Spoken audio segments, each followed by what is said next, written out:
Hi guys, welcome back. So for today's video, I wanted to chat all about cozy mystery titles.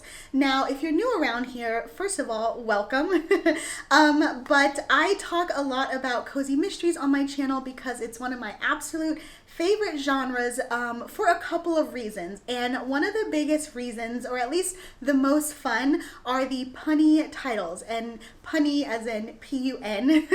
I absolutely love the play on words that a lot of the cozy mystery titles entail. I'm always picking up different and new cozy mystery books simply based on the titles. And so I thought that it would be fun to basically just do like a rundown of really compelling punny cozy mystery titles so that you guys could see exactly what I'm talking about and maybe also get some random book recommendations as well if you're a fan of the genre. Now, I do have about 20 titles, which don't worry, I know that's a lot.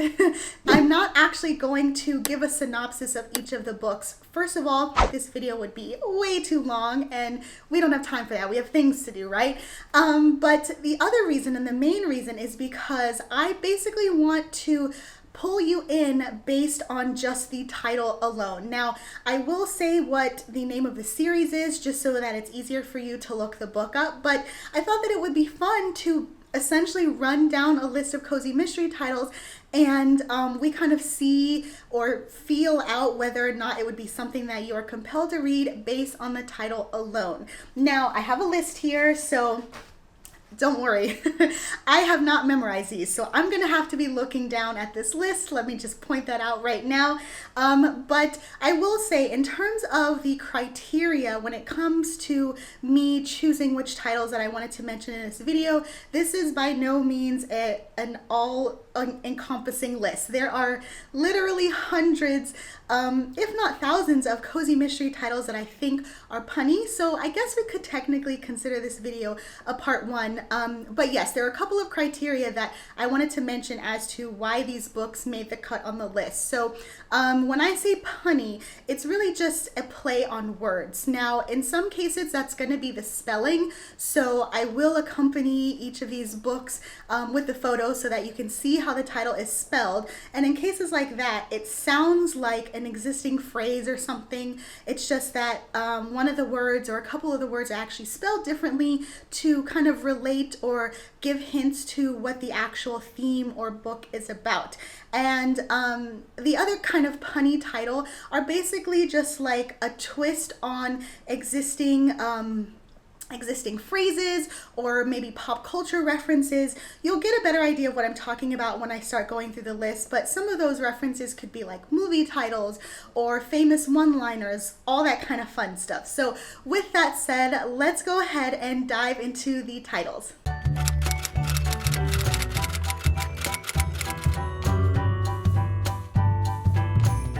Okay, so leading this whole list off, we have to start with one of, I think, the most infamous or well-known cozy mysteries, which is MC Beaton's The Quiche of Death.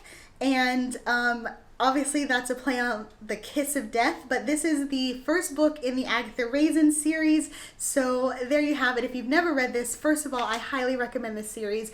Lots of cozy mystery fans have basically spoken very highly of it, and it's also why I basically wanted to kick off this list with that one. Next up, we have Do or Die. This is an example of a cozy mystery punny title that is based on the spelling, because obviously do or die is a phrase, but in this case, we're talking about library books, which are due.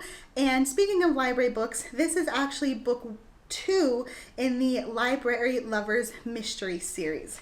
Next up, we have Pies and Prejudice, which is book 2 in the Charmed Pie Shop. Now, in this case, it's a play on Pride and Prejudice, which we all know is a famous Jane Austen book. And I just think it's so much fun. And then also on top of that, anything that has a food reference, I'm automatically here for. Okay, coming in fourth, we have Till Death Do Us Part, which is number 8 in the Bake Shop Mystery series. If you guys are not new around here, you'll obviously know that I adore the Bake Shop Mystery series. I currently, or rather last month, binged a bunch of the books back to back. I don't remember if I've read this one because we're going to blame it on the fact that my brain is just foggy. But I do recommend the series as a whole, so definitely check it out if you haven't. And side note, I probably should have mentioned this in the beginning of the video, and I'm too lazy to go back and edit it, so I'm just gonna say right now, all of these books that I am about to list are going to be each part of a different series. So I'm basically giving you not only 20, well, okay, it's technically going to be 15 or 16. You'll see what I'm talking about in just a minute. But I'm not only just giving you a handful of books to kind of get into based on their titles, but I'm also giving you essentially that many new series to dive into. So, okay, back to our list. Next up, we have The Long Quiche Goodbye, which is book 1 in the cheese, why can I not say the word cheese? Cheese Shop Mystery. This one is obviously a play on The Long Kiss Goodnight, which is a really famous old school movie, totally a classic, but I thought that this one was fun as well. And again, we've got food, and if you're more of like a savory person, then you know, cheese, obviously a good charcuterie, who doesn't love those? Okay, so I'm actually going to switch it up just a little bit because these next 5 books are actually all part of the same series. They're 5 different titles, but now you kind of understand what I was talking about where I said that there are technically 16 different series that I'm about to list, even though I'm actually mentioning 20 books. So that said, these next books are actually all part of the Meg Langslow series, which I adore that series. It's my absolute favorite cozy mystery series. I've got a video talking all about it and why I love it so much. If you haven't seen it and you want to see what the hype is about, I'm going to go ahead and link that video right now. But on top of just the fact that it's a wonderfully written series, I have to say that it's one of the best titled cozy mystery series. And by that, I mean that every single book it's just the best. The puns are the best. And every single one of those puns deals with birds, which, first of all, how awesome is that? And it's also really hard to think of when you're, you know, nearly 30 books deep into a series and you still have to keep thinking about birds and how you're going to incorporate that into the title. And so I wanted to definitely list more than one on this list because they're just fantastic. And to be honest, I couldn't choose just one. So that said, let me just read you my 5. And it was really hard to choose which ones. These aren't necessarily the best of the best of the best, but kind of my top 5 for right now. So we've got We'll Always Have Parrots, which obviously, you know, we'll always have parrots. Wonderful. Then we have No Nest for the Wicked. And in that case, it's No Rest for the Wicked. So you've got Nest and you've got Wicked. Ugh, it's just so good and I love it so much. Then we have Some Like It Hawk, which is a play on Some Like It Hot. One of my favorite old school movies, by the way, and I highly recommend checking it out because it comes on all the time on like a random day on the TMC channel, Turner Classic Movies, yeah.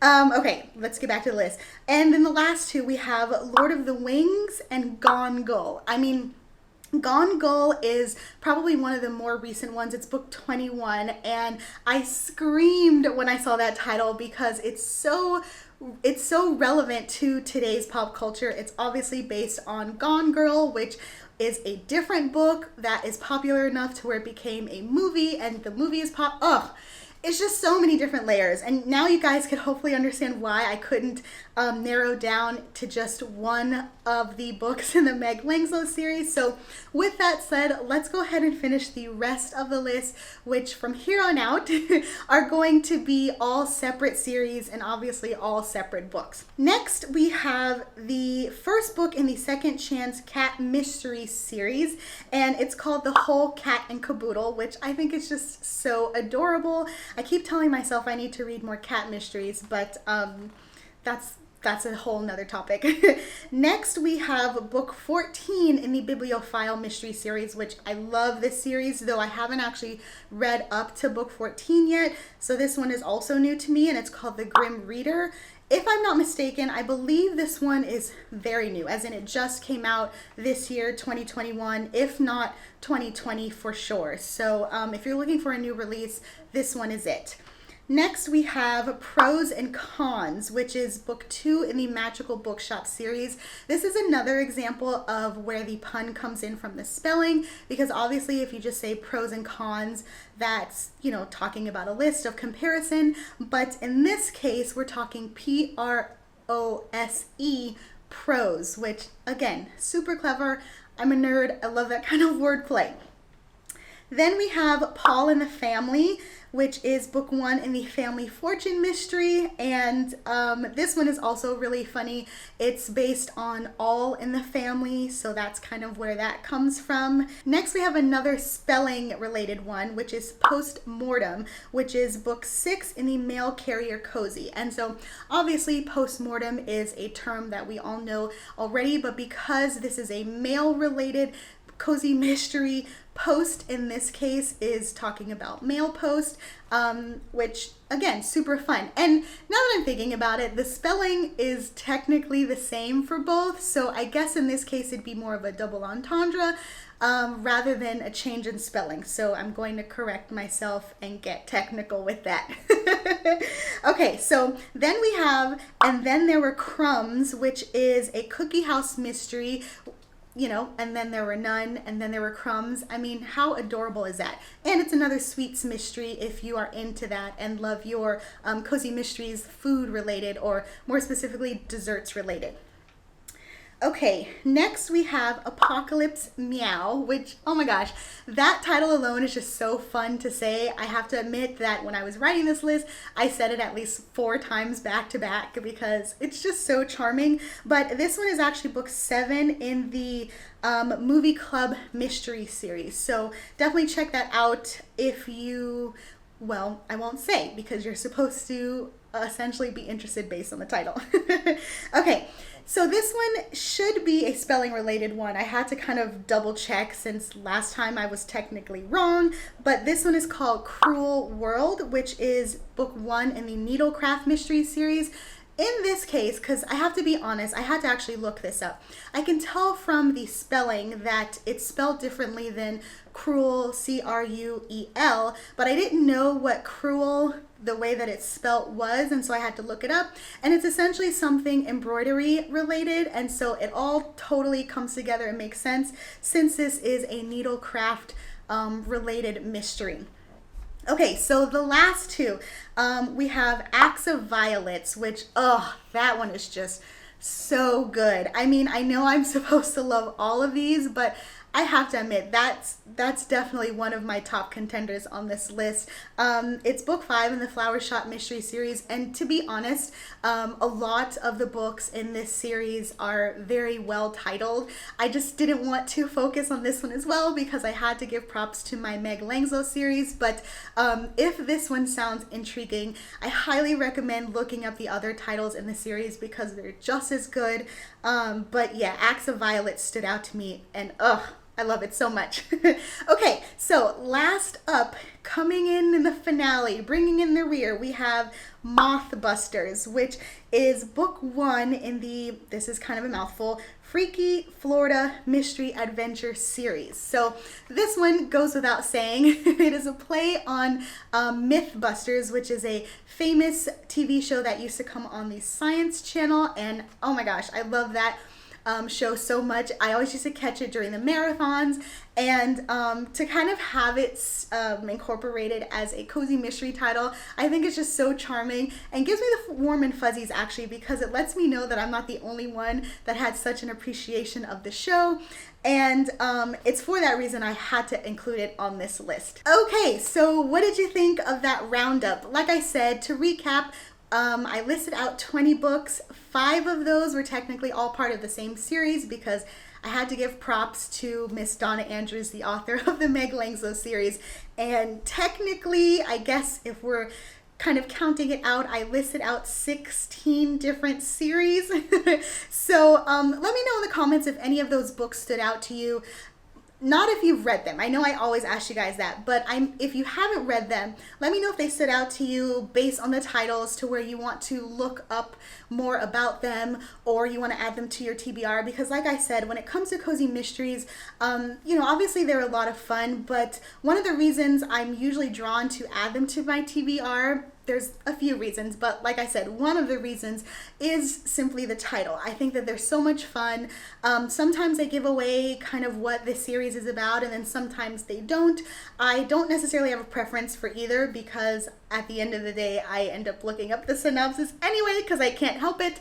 But it still doesn't keep me from adding it to my TBR. I just like to know what I'm getting into before I pick the book up, basically.